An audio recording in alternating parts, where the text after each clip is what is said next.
And it went very well, though not always as planned. 7 News reporter Kim Casey is live in the Satellite Center with ER Live. Kim? It was a personal and professional challenge for the 120 members of the cast and crew of ER. They had to do not one, but 2 live shows. And here's the scene. They weren't perfect, but with the frantic pace that is the hallmark to ER, it was really tough to tell. And since it was live, viewers on the East Coast saw a different program than people out west. At first, you thought the out-of-focus camera was a technical mistake right off the bat, but it was part of the ER plot. A documentary camera was allowed inside the ER, and we see the episode unfold through its eyes. Dr. Carter, our Michael picked you up. Look at him. Bet he wishes he could read lips. Yeah, I made a couple of mistakes,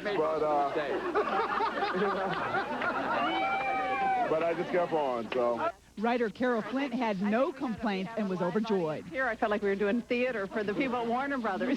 And with 2 performances in the same night, viewers watched intricate scenes unfold.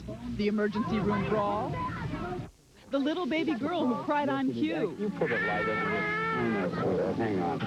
But that baby was amazing. That baby stopped for George's line. Yes. People watched on the East Coast first, then the West Coast, and you had to wonder, could they pull it off twice?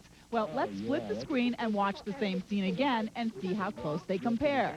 Put it light over it. I know, sweetheart. Hang on. Now, Denise, you see how the bite happened? My phone, I ran out to get the phone.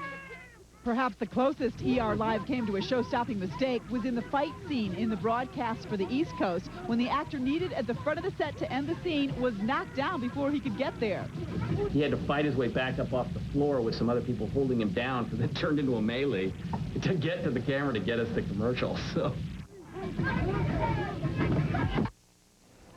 That was the end of the show, and they may have made mistakes, but the cast of ER has also made television history. NBC estimates 60 million people watched at least part of ER last night. 44 million saw the whole show, which is a record for a dramatic show premiere. In the Satellite Center, Kim Casey, 7 News. So you have to give the credit to the writers and the creators to allow that whole scenario under which mistakes could be made and not noticed. It was so clever. It really was. Very